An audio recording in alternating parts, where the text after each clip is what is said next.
Mi yerno tiró mi estofado a la basura frente a mis nietos, diciendo que era comida para perros. Me llamo Modesta, tengo 72 años y soy viuda. Él no sabía que yo era la dueña de la comida. Aquella tarde de jueves olía a gloria, olía a hogar, a ese aroma que se te mete en la ropa y en el alma, el de la cebolla y el ajo sudando a fuego lento en un chorrito de aceite de oliva, esperando la carne para sellarla. Afuera, el sol de la tarde caía tibio sobre mi pequeño jardín, y las risas de mis nietos, Mateo y Sofía, llegaban desde el patio, mezclándose con el canto de algún pájaro despistado. Yo estaba feliz. De verdad, sentía esa paz que solo te dan las cosas sencillas, una felicidad tranquila que me llenaba el pecho. Llevaba toda la tarde preparando el estofado de ternera, el favorito de Mateo.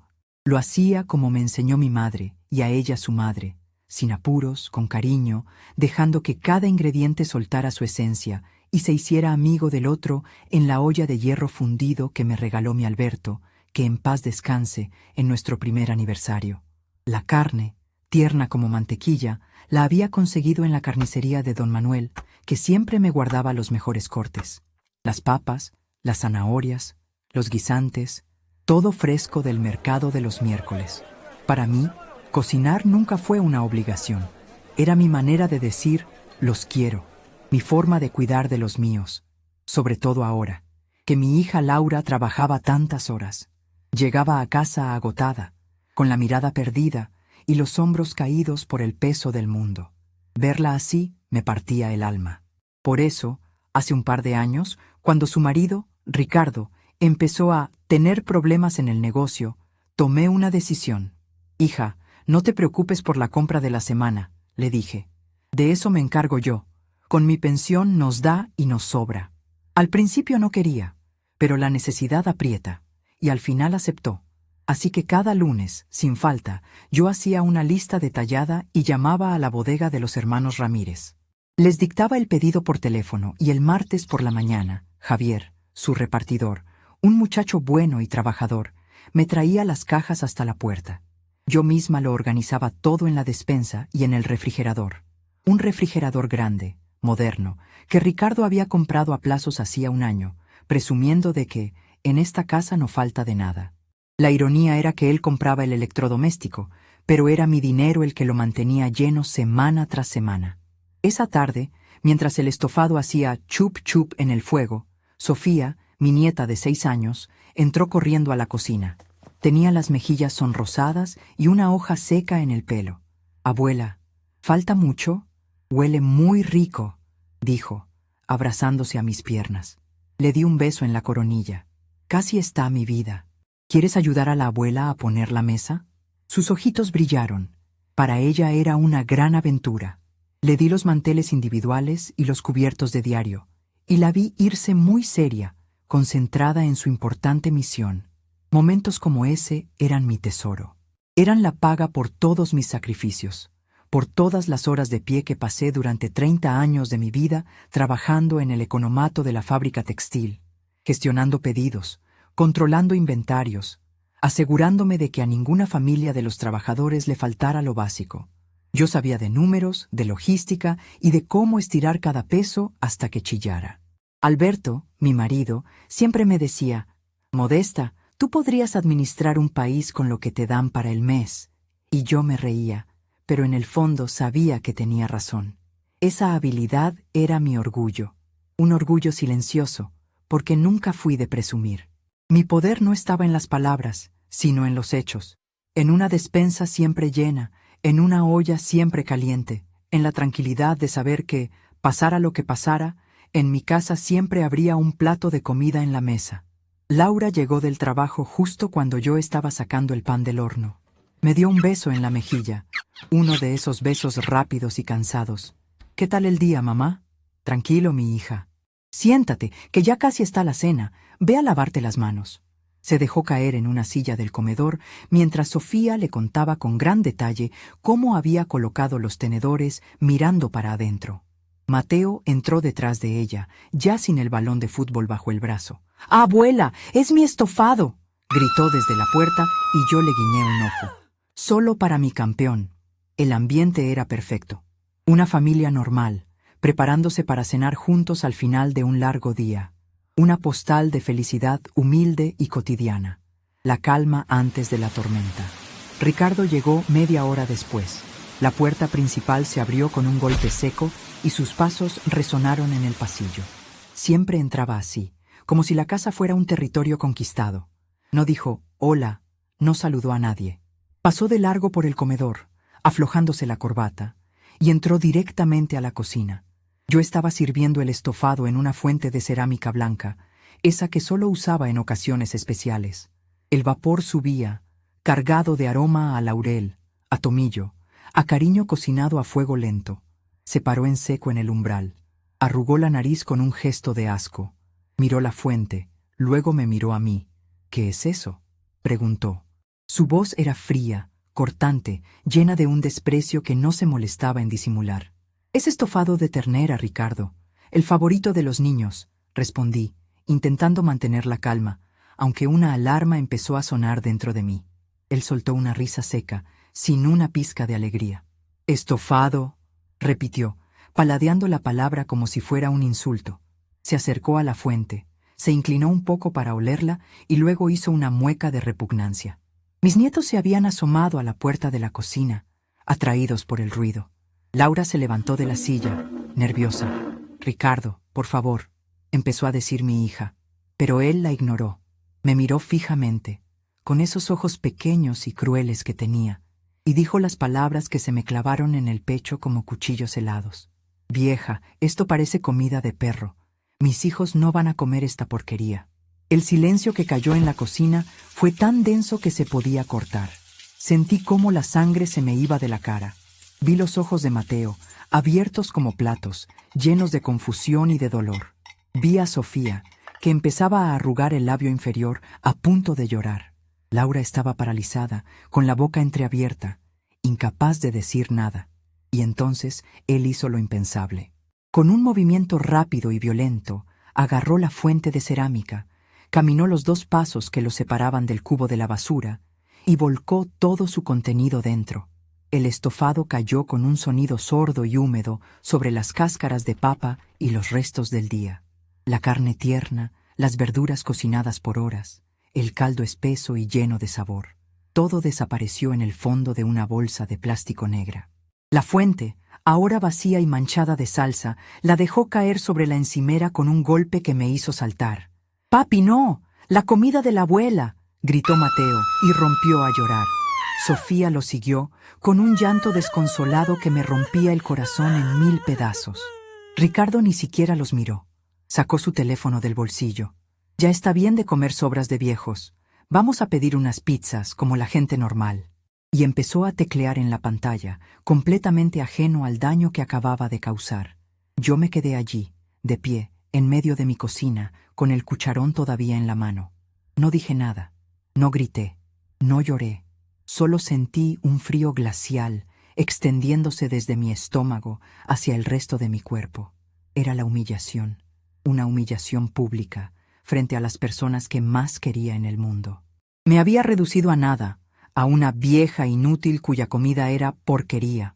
Y mi propia hija, mi Laura, se quedó allí, callada, sin atreverse a defender a su madre. Si alguna vez te han hecho sentir invisible en tu propia casa, déjame un me gusta. Así sé que no estoy sola en esto. Me di la vuelta lentamente y salí de la cocina. Pasé por el lado de Laura, que seguía petrificada, y entré en mi cuarto, cerrando la puerta sin hacer ruido. Me senté en el borde de la cama, la misma cama en la que había dormido con Alberto durante 45 años. Podía oír el llanto de los niños en el comedor, la voz impaciente de Ricardo hablando por teléfono, pidiendo una pizza con doble de queso. El olor a estofado había sido reemplazado por un vacío que olía a derrota. Miré mis manos, unas manos de vieja, con las venas marcadas y la piel manchada por el sol y por los años. Unas manos que habían trabajado sin descanso desde que era una niña. Manos que habían acunado a mi hija, que habían curado las heridas de mis nietos, que habían amasado pan, pelado miles de patatas y sostenido la mano de mi marido hasta su último aliento. Y ahora, un hombre que no había construido nada, que vivía de las apariencias y del dinero que su esposa ganaba y que su suegra le ahorraba, se atrevía a insultar el fruto de esas manos? El repartidor de pizza llegó 20 minutos después. Escuché el timbre, la voz falsamente alegre de Ricardo diciendo: «La cena está aquí». Escuché el ruido de las cajas de cartón sobre la mesa del comedor. Escuché cómo intentaba convencer a los niños de que la pizza era mucho mejor que esa cosa rara de la abuela. Pero Mateo y Sofía apenas comieron. Los oí sollozar en voz baja durante toda la cena. Más tarde, cuando ya todo estaba en silencio, me asomé a la ventana de mi cuarto que daba al patio trasero. La noche estaba fresca. Vi una figura sentada en el último escalón de la pequeña escalera que bajaba al jardín. Era Javier, el chico de la bodega. A veces, después de su turno, se sentaba allí un rato a fumar un cigarrillo antes de irse a su casa, que estaba al final de la calle. Me vio en la ventana y levantó una mano a modo de saludo. Le respondí con un gesto. «Doña Modesta, ¿todo bien por aquí?», preguntó en voz baja, para no molestar. La noté un poco triste cuando pasé antes. «Cosas de la vida, Javier, nada importante». Mentí. Él le dio una calada a su cigarrillo y soltó el humo lentamente. «Sabe, mi abuela hace un estofado que huele como olía su cocina esta tarde. Dice que la comida hecha con tiempo sabe a recuerdos». Me miró con sus ojos jóvenes y cansados. «Espero que no deje de hacerlo nunca, doña Modesta. Hay gente que no sabe valorar un buen plato de comida, ni a la persona que lo cocina». Se levantó, tiró la colilla en un bote viejo que usábamos para las cenizas y se despidió con un movimiento de cabeza. «Que descanse». Sus palabras tan sencillas y tan ciertas fueron como un bálsamo. Un extraño, un muchacho al que apenas conocía, me había mostrado más respeto y comprensión en 2 minutos que mi propio yerno en años.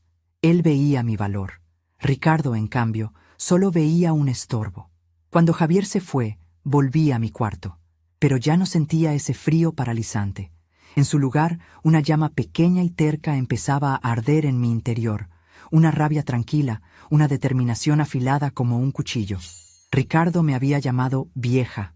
Y tal vez lo era. Era vieja, sí, pero la vejez te da algo que los jóvenes arrogantes como él no pueden ni imaginar: perspectiva y memoria. Abrí el cajón de mi mesita de noche. Dentro, junto a unas fotos antiguas y el rosario de mi madre, había un objeto pesado y frío al tacto. Una vieja llave de latón, grande y ornamentada. Era la llave maestra del economato de la fábrica. Me la regaló mi jefe el día que me jubilé. «Para que nunca olvides quién mandaba aquí», me dijo bromeando. La sostuve en la palma de mi mano. Sentí su peso, su solidez. Esa llave representaba 30 años de control, de gestión, de poder silencioso, el poder de abrir y cerrar, el poder de dar y de quitar. Ricardo creía que llenaba el refrigerador con su presencia, con su estatus de hombre de la casa. Qué iluso. Él solo era el dueño del recipiente. Pero el contenido, todo el contenido, respondía a mis órdenes. Cada brick de leche, cada paquete de arroz, cada filete de pollo, todo estaba allí porque yo lo había decidido, lo había gestionado y lo había pagado. Él había tirado mi estofado a la basura, había insultado mi trabajo y mi amor, y al hacerlo, sin saberlo, me había devuelto la llave, no la de latón que tenía en la mano, sino la otra, la llave de mi propia dignidad. Ricardo creía que había tirado un simple estofado. Esa noche entendí que lo que él había tirado a la basura era el último pedazo de la Modesta que aguantaba todo en silencio. Dormí con la llave de latón bajo la almohada. No sé por qué, pero necesitaba sentir su peso sólido cerca de mí, como un ancla en la oscuridad. El sueño no llegó fácil. Daba vueltas en la cama, y cada vez que cerraba los ojos, veía la imagen de mi estofado cayendo en la basura, el gesto de desprecio en la cara de Ricardo, los ojos llorosos de mis nietos. Pero debajo de la herida, algo más estaba creciendo. No era venganza, no exactamente. Era más frío, más claro. Era la calma que precede a una decisión irrevocable. Era la administradora del economato despertando de un largo sueño. Me levanté a las 5, como todos los días de mi vida. La casa estaba en silencio, sumida en esa penumbra azulada que hay justo antes del amanecer. De puntillas, para no despertar a nadie, fui a la cocina. El olor agrio de la basura mezclado con el cartón grasiento de las cajas de pizza me revolvió el estómago. Sin hacer ruido, saqué la bolsa negra. La anudé con fuerza y la llevé al contenedor de la calle. Al volver, abrí todas las ventanas para que corriera el aire fresco de la mañana. Quería que se fuera el hedor de la humillación. Preparé el café en mi cafetera de siempre, la italiana, la que me traje de mi casa. El aroma llenó el aire, un olor limpio y familiar que empezó a ahuyentar los fantasmas de la noche anterior. Cuando Laura y Ricardo bajaron, yo estaba sentada a la mesa, tomando mi café con leche, con una rebanada de pan tostado. No había un gran desayuno preparado. No había huevos revueltos, ni jugo recién hecho, ni un bizcocho casero. Solo lo básico. Laura entró con cara de funeral. Tenía ojeras y se movía con una cautela que me dio lástima. «Buenos días, mamá», susurró, sin atreverse a mirarme a los ojos.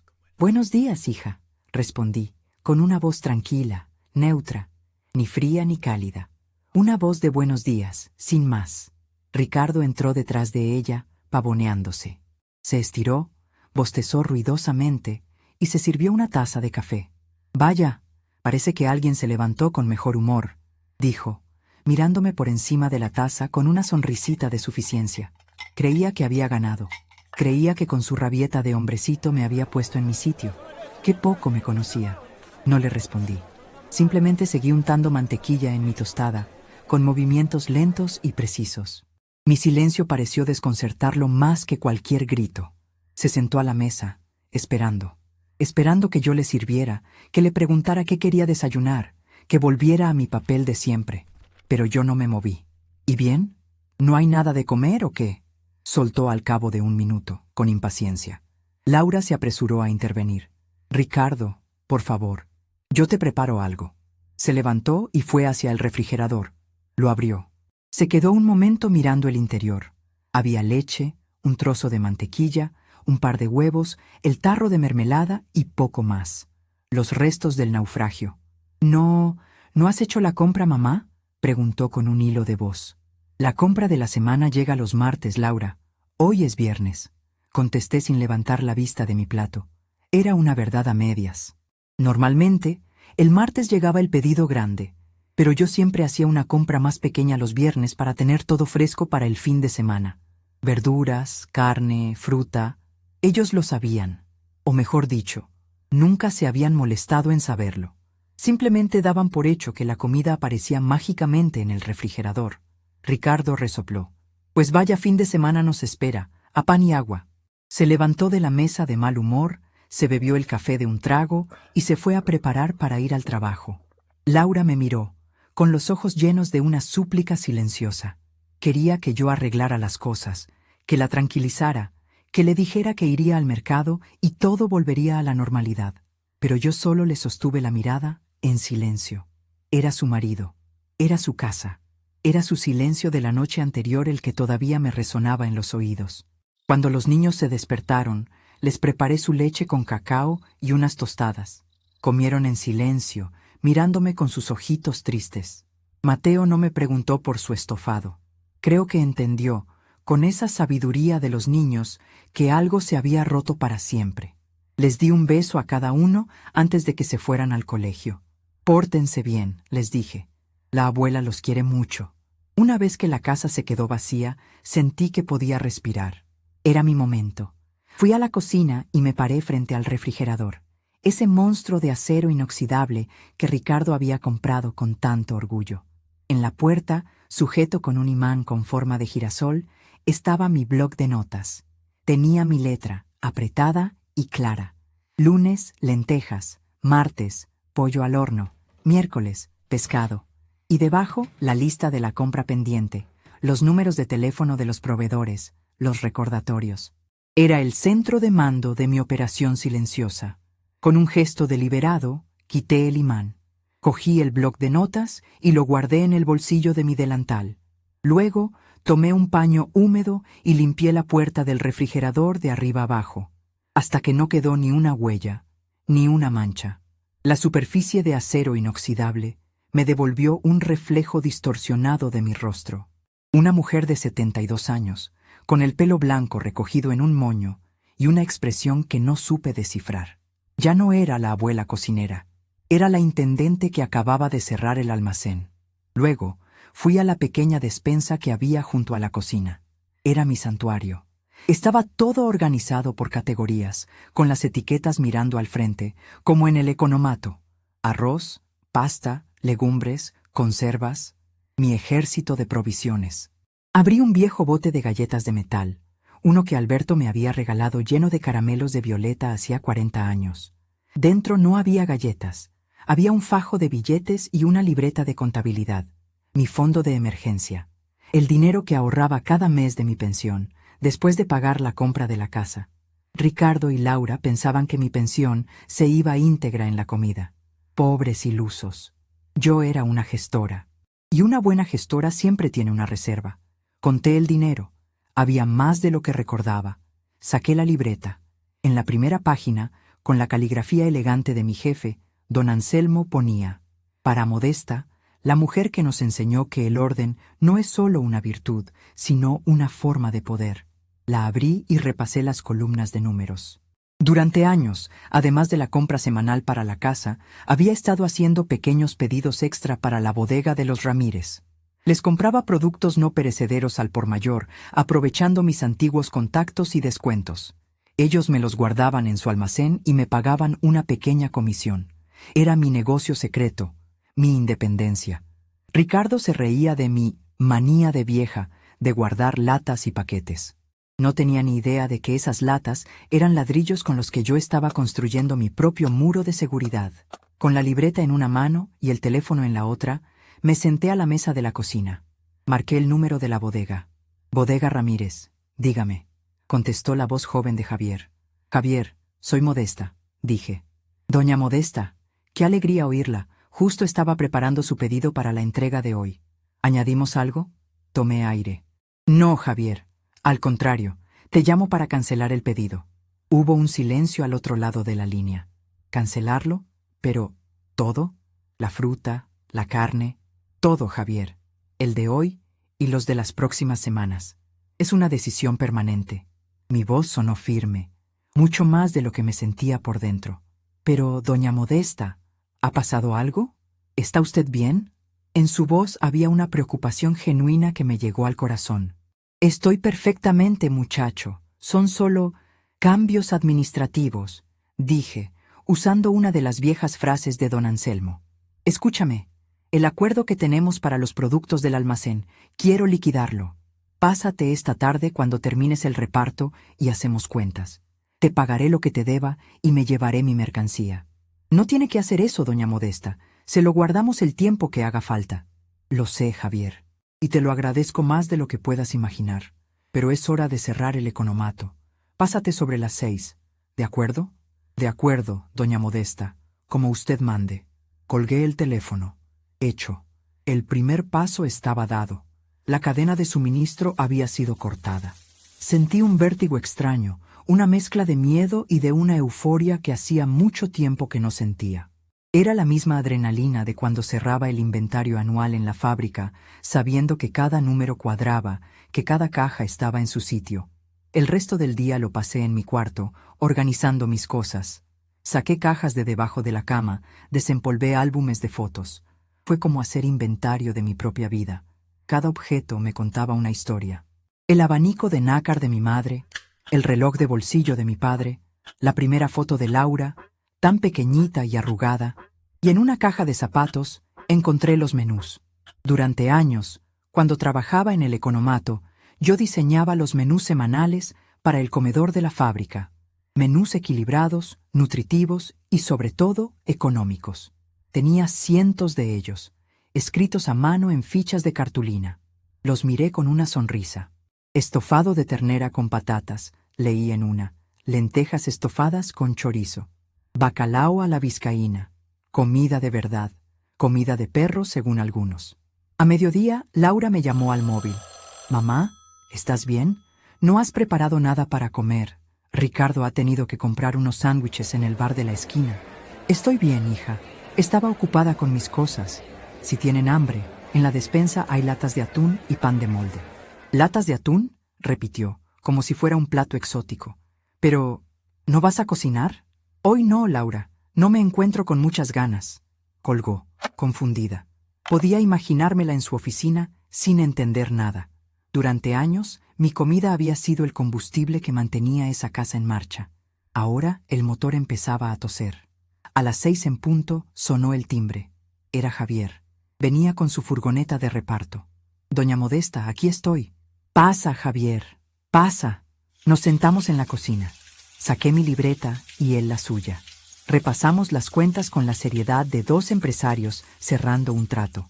Le pagué su comisión y el coste del transporte. Luego empezamos a cargar las cajas en la furgoneta. Había de todo: aceite, arroz, legumbres, latas de conserva, harina. El contenido de una despensa bien surtida para meses. Mi despensa. Cuando terminamos, Javier se secó el sudor de la frente. «Es una pena, doña Modesta. Mis padres la aprecian mucho. Dicen que gracias a usted pudieron empezar el negocio». «Y yo a ellos, Javier.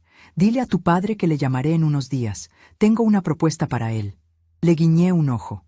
Mi mente ya estaba trabajando en el siguiente paso. «¿Y todo esto, dónde lo llevamos?», preguntó, señalando la furgoneta llena. Le di una dirección. La de un pequeño local a unas calles de allí, uno que llevaba años cerrado. «Dile al dueño que vas de mi parte. Ya he hablado con él». Javier me miró, impresionado. «Usted no pierde el tiempo, ¿eh? Un buen gestor nunca deja cabos sueltos, Javier. Anda, vete, que se te hace tarde». Se despidió con una sonrisa y se fue. Vi la furgoneta alejarse por la calle, llevándose mi pasado y, tal vez, mi futuro. Me sentí extrañamente ligera. Cuando Ricardo y Laura llegaron a casa, yo estaba sentada en el porche, viendo caer la tarde. Pasaron a mi lado sin decir nada. El ambiente estaba cargado de una electricidad que se podía cortar con un cuchillo. Un rato después, oí la voz de Ricardo desde la cocina. Era un grito de pura incredulidad. «Laura, ven aquí, ahora mismo». Oí los pasos apresurados de mi hija, y luego un silencio atónito. Me asomé discretamente por la ventana del salón. Estaban los dos de pie, frente a la despensa. La puerta estaba abierta de par en par. Los estantes, que esa misma mañana estaban repletos, ahora estaban casi vacíos. Solo quedaban un par de paquetes de sal, una botella de vinagre y un bote de aceitunas a medio empezar. El ejército de provisiones había desertado. Ricardo me buscó con la mirada. Me vio a través de la ventana. Su cara era un poema. Una mezcla de rabia, confusión y, por primera vez, una pizca de miedo. Salió al porche, seguido de Laura. «¿Se puede saber qué significa esto?», espetó, señalando hacia la cocina. «¿Dónde está toda la comida?». Lo miré con toda la calma del mundo. La comida era mía, Ricardo, comprada con mi dinero y gestionada con mi tiempo. He decidido llevármela a otro sitio. «¿Llevártela? ¿A dónde? Estás loca», gritó, perdiendo los estribos. «Esa comida es de esta casa». «Te equivocas», dije, y mi voz sonó tan afilada como el borde de un cuchillo. «Tú mismo lo dijiste ayer. Mi comida es porquería, es comida de perro. Y yo no voy a permitir que en esta casa, donde viven mis nietos, se coma comida para perros». Me levanté, pasé entre ellos dos, que se quedaron de piedra, y entré en mi cuarto. Cerré la puerta. El primer misil había impactado. La base de operaciones, la despensa, había sido desmantelada. El refrigerador, su brillante símbolo de estatus, era solo una caja fría y vacía. Esa tarde, por primera vez en 2 años, la cocina permaneció oscura y silenciosa. No olía a guiso, ni a sopa, ni a pan recién hecho. Olía a nada. Y la nada, a veces, es el sonido más ruidoso de todos. Era el sonido de mi poder, un poder que habían ignorado hasta que desapareció. Y la partida no había hecho más que empezar. Aquella noche la casa no tuvo alma. El silencio era pesado, espeso, un manto que cubría los muebles y se metía por debajo de las puertas. Nadie cenó. Escuché a Ricardo dar un portazo en su habitación y a Laura sollozar en voz baja en el salón. Los niños se acostaron sin su cuento, con la tristeza pegada a las pestañas. Yo me encerré en mi cuarto, pero no para esconderme. Me senté en mi butaca, con la luz apagada, y planifiqué. En el economato, un error de cálculo podía dejar a 100 familias sin su ración de aceite. La vida me había enseñado que la logística lo es todo, y la Operación Dignidad, como la llamé en mi cabeza, requería una logística impecable. A la mañana siguiente, me levanté a la misma hora de siempre. La cocina era un campo de batalla silencioso. Un par de platos sucios en el fregadero, migas en la mesa. Laura bajó con cara de no haber dormido. Intentó una sonrisa que se le rompió a la mitad. «Mamá, tenemos que hablar», empezó, con la voz temblorosa. «Ahora no puedo, hija. Tengo una cita importante», respondí, mientras me abrochaba mi chaqueta de los domingos. Ricardo apareció en la puerta de la cocina, con la corbata a medio anudar. Su mirada era puro veneno. «¿Una cita? ¿A dónde se puede ir una vieja como tú tan temprano?», escupió las palabras. Lo miré directamente a los ojos, sin parpadear. «A un sitio donde la gente todavía tiene modales, Ricardo. No te preocupes, no tardaré». Salí de la casa antes de que pudiera responder. El aire fresco de la mañana me sentó bien. No fui muy lejos. Mi cita era en el centro de salud del barrio, con el doctor Morales, el médico de la familia desde hacía 30 años. Un hombre bueno y sabio que me había visto enterrar a mi marido y criar a mis nietos. Me recibió en su consulta, que olía a alcohol y a papel viejo. «Modesta, qué sorpresa. ¿Te encuentras mal?», preguntó, con genuina preocupación. «Me encuentro mejor que nunca, Armando», le dije, llamándolo por su nombre de pila. «Vengo a pedirte un favor. Necesito un certificado. Uno que diga que estoy en mi sano juicio». El doctor Morales se reclinó en su silla, entrelazando los dedos. Me miró por encima de sus gafas. «¿Ha pasado algo en casa de Laura?». No hizo falta que le diera detalles. Le conté lo justo y necesario. Le hablé de mi decisión de gestionar mis propios recursos, de mi necesidad de protegerme. Él escuchó en silencio, asintiendo de vez en cuando. Cuando terminé, cogió un formulario oficial y empezó a escribir. Me hizo algunas preguntas, las de rigor, sobre la fecha, el día de la semana, quién era el presidente del gobierno. Al final, estampó su firma y su sello. «Modesta, tu mente está más clara que la de muchos de 30», dijo, entregándome el papel doblado. «Esto es un certificado de capacidad mental. Legalmente, confirma que eres plenamente competente para tomar tus propias decisiones, financieras y personales. Guárdalo bien. A veces, el papel más insignificante es el escudo más fuerte». Le di las gracias con un apretón de manos. Al salir de la consulta, metí el certificado en el bolsillo interior de mi bolso. Era mi blindaje. Ricardo usaría la carta de la vejez, de la senilidad. Era su único recurso. Y yo se lo acababa de anular antes de que pudiera siquiera ponerlo sobre la mesa. Los días que siguieron fueron un lento descenso al caos. Yo me limitaba a vivir en mi cuarto y en el pequeño porche. Comía frugalmente. Una fruta, un trozo de queso, pan. Lo que compraba para mí en la tienda de la esquina. La casa, que siempre había olido a limpio y a comida casera, empezó a oler a encierro y a fritanga de restaurante barato. Laura intentó cocinar una noche. Quemó el arroz y el pollo le quedó crudo por dentro. Terminaron pidiendo comida china a domicilio. La montaña de platos sucios en el fregadero crecía día a día. El cubo de la basura rebosaba de cajas de cartón y envases de plástico. Ricardo estaba cada vez más irritable. Lo oía quejarse por teléfono con algún amigo. «No, no puedo quedar. Aquí la cosa está complicada». «Sí, con mi suegra. Se ha vuelto loca, te lo juro. Cree que es la directora de un banco de alimentos». Una tarde, Laura vino a mi cuarto. Se sentó en el borde de mi cama, como hacía cuando era niña y tenía una pesadilla. «Mamá, no podemos seguir así», dijo, con los ojos llenos de lágrimas. «Los niños están tristes. No comen bien. Mateo me preguntó, ¿por qué ya no lo quieres? ¿Por qué ya no le haces su estofado?». Esa fue una puñalada directa al corazón. Pero aguanté. Yo quiero a mis nietos más que a mi vida, Laura, pero el amor no puede crecer en una casa donde no hay respeto. Tu marido me humilló y tú te quedaste callada. Tengo miedo, mamá, confesó en un susurro. El negocio de Ricardo va mal. Estamos hasta el cuello de deudas. Si yo me enfrento a él, el miedo no paga las facturas, hija, y el silencio no te gana el respeto. A veces, para sobrevivir, hay que dejar que las cosas se caigan para poder reconstruirlas sobre cimientos más fuertes. Se fue llorando en silencio. Me dolió verla así, pero era una lección que tenía que aprender por sí misma. Yo no podía seguir siendo su red de seguridad para siempre. Mientras ellos se hundían en su desorden, yo florecía.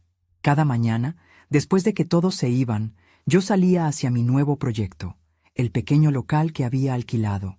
Era un antiguo ultramarinos que llevaba años cerrado. Estaba sucio y abandonado, pero tenía buenas vibraciones. Javier, el chico de la bodega, se ofreció a ayudarme a limpiarlo y a pintarlo por las tardes, después de su trabajo. Mi padre me ha dicho que le eche una mano en lo que necesite, doña Modesta. Dice que una deuda de gratitud es para toda la vida. Juntos, le devolvimos la vida a aquel lugar. Pintamos las paredes de un color crema luminoso, fregamos el suelo de baldosas hidráulicas hasta que brilló, y pusimos estanterías de madera que lijamos y barnizamos nosotros mismos. Un día, el padre de Javier, el señor Ramírez, vino a verme. Era un hombretón grande, con manos como palas y una sonrisa honesta. Modesta, mi hijo me ha contado tu idea, y me parece brillante, dijo, mirando a su alrededor con aprobación. Quiero ser tu primer socio. Yo pongo las bebidas, el pan, lo que necesites de la bodega, a precio de coste, y tú pones la magia de tu cocina. Cerramos el trato con un apretón de manos, como se hacían los negocios antes. Él sería mi proveedor y yo su cliente principal. Mi economato personal renacía, pero esta vez bajo mis propias reglas y a la vista de todo el mundo. El viernes por la tarde, 2 semanas después de la noche del estofado, todo estaba listo. La cocina del local, pequeña pero funcional, relucía. Las ollas y sartenes que me había traído de casa de mis padres estaban colgadas y listas para la acción. En la puerta, un cartel escrito a mano por Sofía, con letras torcidas y coloridas, anunciaba: La cocina de Modesta, comida como la de antes. Javier había convencido a mi nieta para hacerlo a escondidas. Fue el mejor regalo. El sábado era el gran día, la inauguración. Decidí no cobrar. Simplemente ofrecería una degustación gratuita a los vecinos. Desde las 7 de la mañana estuve cocinando. Preparé mi famoso estofado de ternera, ese que según Ricardo era comida para perros. Hice también unas lentejas con chorizo que resucitaban a un muerto y un gran perol de arroz con pollo. El aroma empezó a escaparse por la puerta y a viajar por la calle. Una invitación irresistible. A la 1 del mediodía, la gente empezó a llegar. Primero los curiosos, luego los amigos, los vecinos. Doña Elvira, la de la mercería, don Manuel, el carnicero, familias jóvenes con niños. Todos querían probar la comida de Modesta. Javier y su padre me ayudaban a servir. Yo, con mi mejor delantal, repartía platos y sonrisas. La gente comía en la pequeña placita que había frente al local, sentados en los bancos, charlando, riendo. El ambiente era de fiesta, de comunidad. Me sentía viva, útil, respetada. Fue entonces cuando los vi. Ricardo y Laura venían caminando por la acera de enfrente. Se pararon en seco. La expresión de sus caras era una mezcla de asombro y furia. Seguramente el olor los había atraído como un imán. Vieron la multitud, el cartel, a mí en el centro de todo, feliz y rodeada de gente. Vieron su mundo, el que creían controlar, desmoronarse y reconstruirse a pocos metros de su casa, pero sin ellos. Cruzaron la calle. Ricardo caminaba con esa arrogancia suya, pero sus ojos lo delataban. Estaba descolocado. Laura lo seguía a 2 pasos por detrás, como una sombra. Se abrieron paso entre la gente y se plantaron delante de mí. ¿Pero qué demonios es esto?, gritó Ricardo, para que todo el mundo lo oyera. La música de las conversaciones se apagó. Todas las miradas se clavaron en nosotros. Es mi nuevo negocio, Ricardo. Se llama La Cocina de Modesta. Respondí con calma, secándome las manos en el delantal. ¿Negocio?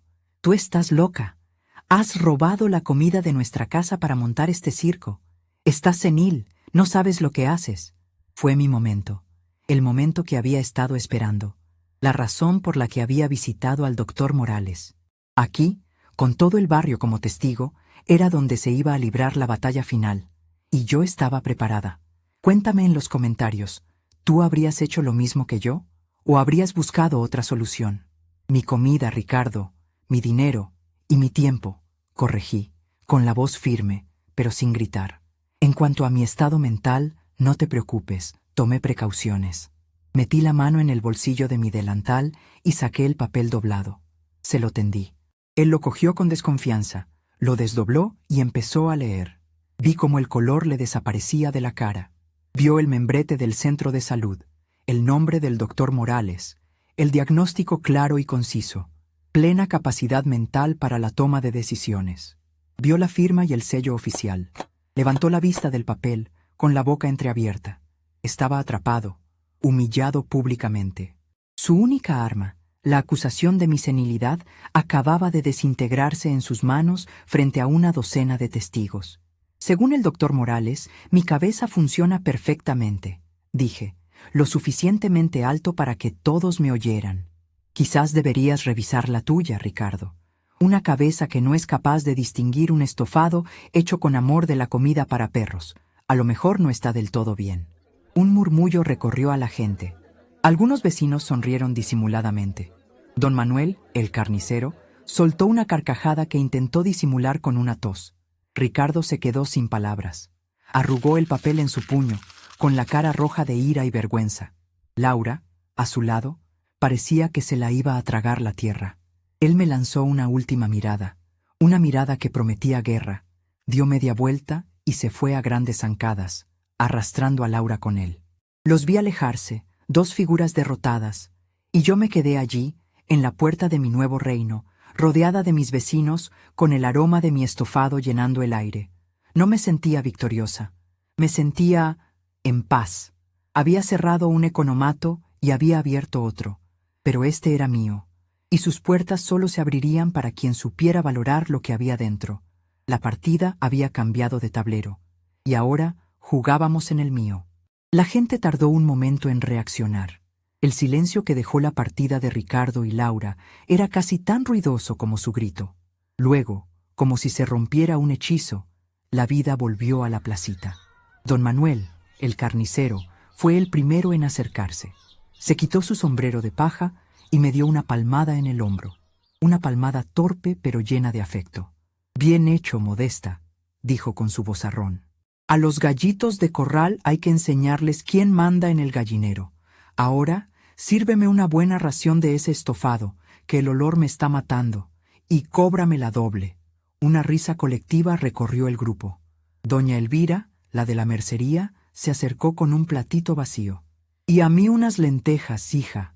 Que sepas que a partir de ahora, los martes no cocino, te las encargaré a ti».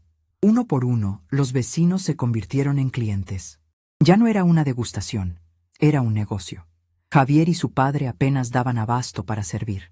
Yo volví a mi puesto detrás del mostrador, con el corazón latiéndome fuerte, pero no de miedo. Era una sensación que casi había olvidado, la de estar exactamente donde debía estar, haciendo lo que sabía hacer. Me sentía como la capitana de un barco que, tras una tormenta, retoma el timón con las manos firmes. La tarde pasó volando entre el tintineo de los platos, las risas de los niños y las conversaciones animadas. Vendí hasta la última cucharada de estofado, la última lenteja, cuando el sol empezó a esconderse y la gente se fue marchando, dejando tras de sí un reguero de agradecimientos y promesas de volver. Me senté en un taburete, agotada, pero feliz. «Ha sido un éxito, doña Modesta», dijo Javier mientras barría el local. «Mi padre dice que nunca había visto a tanta gente junta en esta plaza, ni para las fiestas del barrio. La gente tiene hambre, Javier. Hambre de buena comida y, a veces, de un poco de justicia», respondí, mirando la puerta por la que se habían ido mi hija y su marido. Cuando terminamos de limpiar y cerrar, ya era noche cerrada. Me despedí de Javier y de su padre y emprendí el corto camino a casa. Cada paso me pesaba. La euforia de la tarde se iba disipando, dejando paso a la incertidumbre de lo que me esperaba al otro lado de la puerta. Sabía que la guerra no había terminado. La batalla de la plaza había sido solo la primera escaramuza. La casa estaba a oscuras, a excepción de una luz tenue que se filtraba por la ventana de la cocina. Entré en silencio. Laura estaba sentada a la mesa, con la cabeza entre las manos. A su lado, un vaso de agua a medio beber. No había llorado. Sus ojos estaban secos, pero rojos, como si hubiera estado mirando fijamente al vacío durante horas. Levantó la cabeza cuando me oyó entrar. Su mirada no era de rabia, sino de una profunda y amarga confusión. «¿Por qué, mamá?», preguntó en un susurro. ¿Por qué tenías que hacer eso? Humillarlo así, delante de todo el mundo. Dejé mi bolso en una silla y me senté frente a ella. Estaba cansada para discutir. Él me humilló a mí, Laura. En mi cocina, delante de mis nietos. La única diferencia es que mi humillación fue en privado y la suya ha sido pública. La justicia, a veces, necesita testigos. No es justicia, es venganza, exclamó, golpeando la mesa con la mano.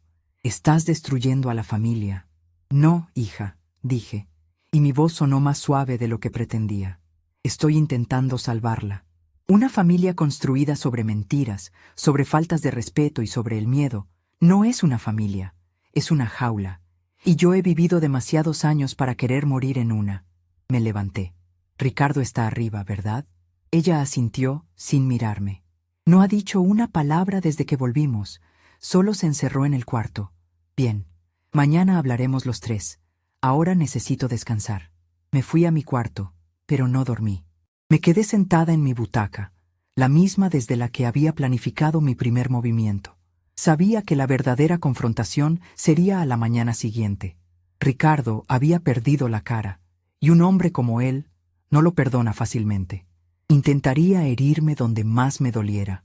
Usaría su labia, sus amenazas. Intentaría poner a Laura en mi contra de forma definitiva. Pero yo también había tenido tiempo para pensar y para recordar. A la mañana siguiente, el silencio en el desayuno fue sepulcral. Laura preparó un café aguado y sacó unas galletas de un paquete. Ricardo bajó vestido para ir a trabajar. Su rostro era una máscara de fría cortesía. No me miró, no me saludó. Se sentó, bebió su café de un trago y cuando se disponía a levantarse, hablé. Ricardo, siéntate, tenemos que hablar. Él se detuvo, pero no se giró. No tengo nada que hablar contigo. Yo sí contigo, insistí, con una calma que lo desarmó. Siéntate, por favor. Dudó un instante, y luego se sentó de mala gana, cruzándose de brazos, como un niño testarudo. Laura nos miraba con los ojos desorbitados, como si estuviera presenciando el preámbulo de una explosión nuclear. Lo de ayer fue un espectáculo lamentable, Ricardo. Empecé sin rodeos. Pero necesario. Necesario para que entendieras que los días de tratarme como un mueble viejo se han acabado. Él soltó una risa amarga. ¿Un mueble viejo? Te hemos dado un techo, comida, una casa, y así nos lo pagas, montando un circo en la calle y dejándonos en ridículo. Hablemos de esta casa, Ricardo, dije, inclinándome ligeramente hacia adelante. Hablemos de este techo que tan generosamente me habéis dado. Fui a mi cuarto y volví con una carpeta de cartón azul, una de esas carpetas viejas con gomas. La puse sobre la mesa de la cocina con un sonido suave. Tú siempre presumes de esta casa. Dices que es tuya, que la compraste con el sudor de tu frente. Y así es, espetó. Cada ladrillo, cada teja. Abrí la carpeta. Dentro había varios documentos. Saqué el primero, un papel amarillento por el tiempo, con el sello del registro de la propiedad. Lo deslicé sobre la mesa hacia él. Lee, le ordené.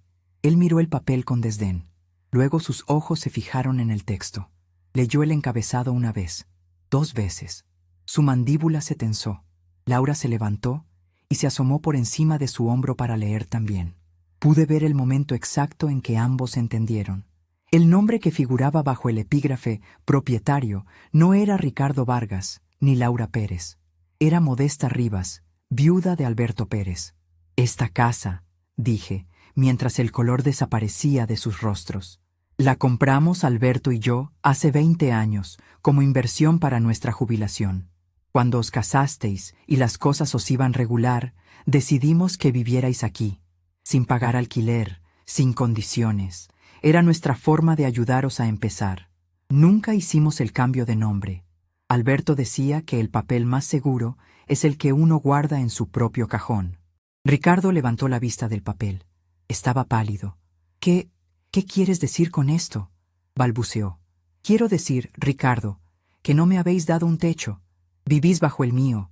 Habéis sido mis inquilinos durante 15 años. Unos inquilinos que no pagan, pero inquilinos al fin y al cabo. Laura se dejó caer en la silla, con la boca abierta. Ricardo se quedó mudo. Había perdido su castillo. El símbolo de su éxito El pilar sobre el que construía su autoridad como hombre de la casa se había derrumbado. Era un rey desnudo en un reino prestado. Le di un momento para asimilar el golpe. La primera capa de mi poder, la que ellos desconocían, acababa de ser revelada. Pero conocía a Ricardo.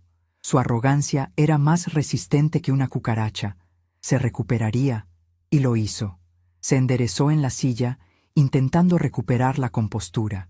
Una sonrisita cínica se dibujó en sus labios. Bueno, la viejecita tenía un as en la manga. Muy bien jugado, pero no te creas que esto cambia nada.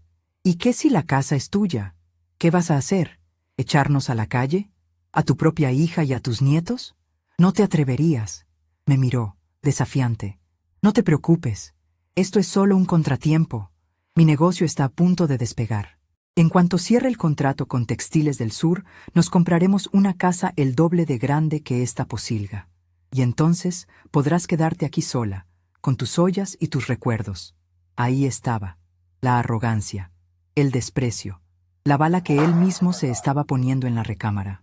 Esperé a que terminara su discurso. Dejé que su ego se inflara una última vez antes de pincharlo para siempre.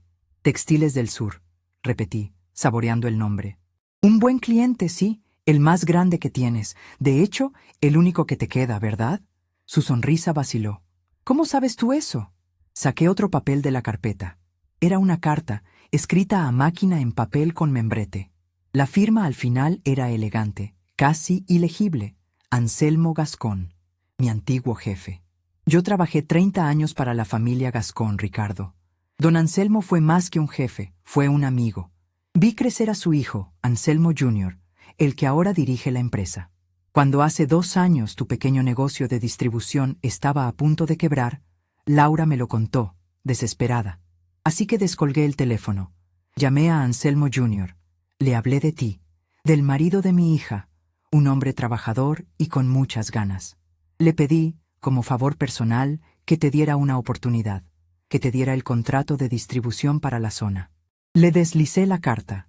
Era una copia de la respuesta de Anselmo. Querida Modesta, por ti, lo que sea. Considera a tu yerno nuestro nuevo distribuidor. Adjunto copia del contrato. Como verás, he incluido la cláusula que me pediste.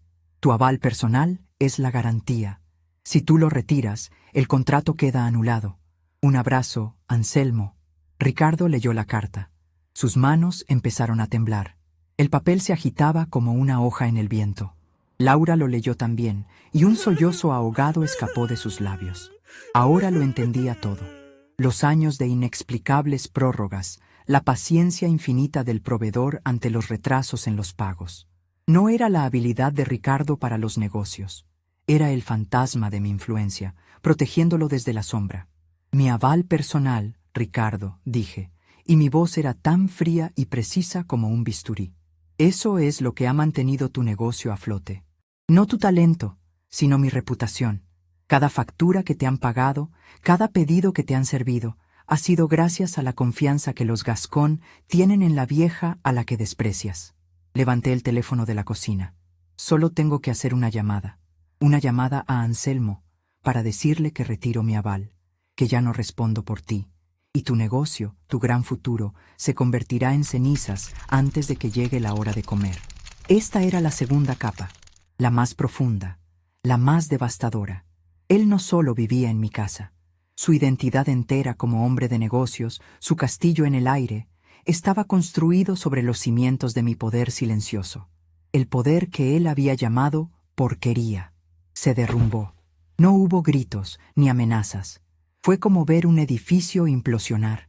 Se encogió sobre sí mismo, apoyando los codos en la mesa y escondiendo la cara entre las manos. Su cuerpo se sacudía por unos sollozos secos y silenciosos. Laura, a su lado, lloraba abiertamente, sin consuelo. El hombre que había tirado mi estofado a la basura, que me había llamado inútil frente a mis nietos, ya no existía. En su lugar había un hombrecito asustado, desnudo y patético.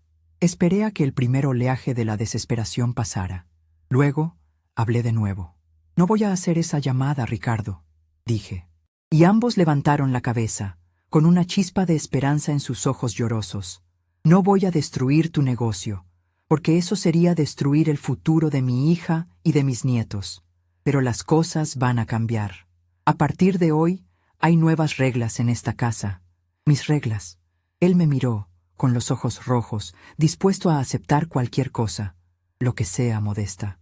Lo que tú digas, susurró. Era su última maniobra desesperada.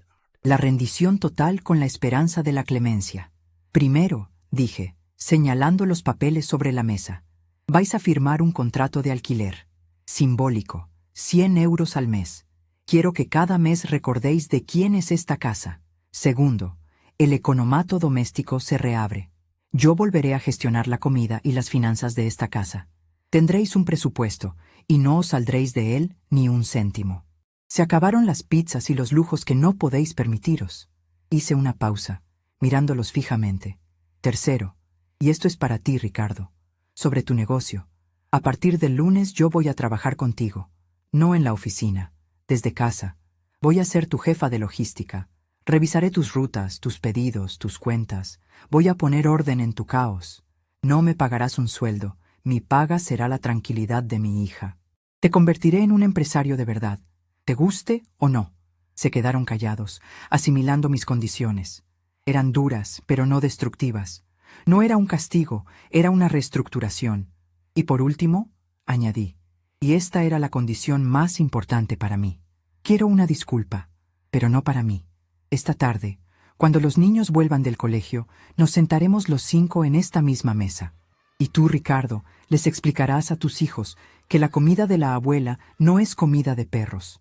Les dirás que lo que hiciste estuvo mal, y les pedirás perdón por haberles hecho llorar. Esa era mi oferta, mi ultimátum. La casa por su dignidad, el negocio por su humildad, el futuro de la familia por una disculpa sincera a 2 niños con el corazón roto. Me levanté de la mesa, cogí mi carpeta azul y me dirigí a la puerta. Tenéis hasta que vuelvan los niños del colegio para decidir. Si para entonces no habéis aceptado mis condiciones, haré esa llamada, y podéis empezar a buscar cajas para la mudanza. Salí de la cocina, dejándolos solos con los escombros de su vida. El poder no es gritar más fuerte, es tener la llave de la despensa y la potestad de decidir quién come y quién no. Y yo, Modesta, la vieja, la cocinera de comida para perros, acababa de recuperar todas mis llaves. Pasaron 6 meses. 6 meses, 2 semanas y 3 días, para ser exacta. En mi antigua vida, habría medido ese tiempo en kilos de arroz consumidos o en ciclos de la lavadora. Ahora lo medía en algo nuevo, en mañanas sin una bola de angustia en el estómago. La casa había aprendido a respirar de nuevo, un ritmo lento y constante que marcaba yo. La cocina, que había sido el escenario de mi humillación y luego el cuartel general de mi revolución silenciosa, era ahora un territorio de paz. Una paz armada, si se quiere, pero paz al fin y al cabo. La nueva realidad se veía así. Cada mañana, a las 7, Ricardo bajaba a la cocina, ya duchado y vestido. No se servía el café. Se sentaba a la mesa, abría su tableta y me esperaba. Yo llegaba con mi libreta de contabilidad, la misma que antes guardaba en el bote de galletas, y nos sentábamos juntos. «Buenos días, Modesta», decía él. Ya no me llamaba vieja, ni siquiera suegra. Me llamaba por mi nombre, con un respeto que le costaba, pero que cumplía a rajatabla. Estos son los pedidos de hoy y la ruta de reparto que he planificado. ¿Le echas un vistazo? Y yo revisaba sus números, sus rutas, sus márgenes. Esta ruta no es eficiente, Ricardo. Estás gastando 10 kilómetros de más. Si reorganizas las entregas y pones la de Textiles del Sur al final, te ahorras 40 minutos y casi 2 litros de gasolina. Él asentía, tomaba notas y corregía. Se había convertido en mi mejor alumno. Un alumno obligado, pero aplicado. Su negocio no solo no se había hundido, sino que, por primera vez en años, estaba empezando a dar beneficios reales. Pequeños, pero reales. El orden, como siempre le decía a don Anselmo, es el hermano gemelo de la ganancia. Laura también había cambiado. La tensión había desaparecido de sus hombros. Había vuelto a pintar. Por las tardes, cuando los niños hacían los deberes, ella sacaba sus acuarelas y llenaba papeles de paisajes y flores. Una tarde la encontré en la cocina, preparando la masa para un bizcocho. siguiendo una de mis viejas recetas, con mis medidas exactas. Me sonrió, una sonrisa de verdad, la primera en mucho tiempo. Huele a como olía la casa cuando yo era pequeña, mamá. Ese fue su tratado de paz. No hacían falta más palabras. Una tarde de domingo, mientras yo regaba las macetas del porche, Laura salió a sentarse conmigo. El sol de la tarde era tibio y olía a tierra mojada. Estuvimos un rato en silencio, un silencio cómodo. Quería pedirte perdón, mamá, dijo de repente, con la voz suave, por esa noche, por todas las noches que callé. La miré. Sus ojos estaban claros, sin la niebla del miedo que los había enturbiado durante tanto tiempo. Tenía tanto pánico de que todo se viniera abajo. El negocio, la casa. Ricardo me había convencido de que estábamos al borde del abismo y que cualquier movimiento en falso nos haría caer. Y yo le creí. Hizo una pausa. Pero la que estaba en el borde del abismo era yo, mamá. Y no me di cuenta hasta que te vi a ti, tan tranquila, en la puerta de tu nuevo local. No estabas cayendo, estabas volando. Y me di cuenta de lo estúpida que había sido. El miedo me había hecho cómplice de su crueldad. Puse mi mano sobre la suya. Su piel era suave, la de una hija que nunca había tenido que fregar suelos helados en invierno. El miedo es un mal consejero, hija. Pero el amor a veces nos hace escucharlo más de la cuenta. Lo importante es que has aprendido a escuchar otra voz, la tuya. Ella apretó mi mano. La tarde de la disculpa se refería al día después de mi ultimátum. Ricardo había cumplido. Se había sentado a la mesa con Mateo y Sofía. Les había dicho, con la voz rota y sin mirarlos a los ojos, que se había equivocado, que la comida de la abuela era la mejor del mundo y que él había sido un tonto y un malo. Mateo, que había estado callado y triste durante semanas, lo miró con sus ojos serios de niño y le dijo: «No eres malo, papá. Solo estabas muy enfadado. Pero no lo vuelvas a hacer, ¿vale? A la abuela no se le grita».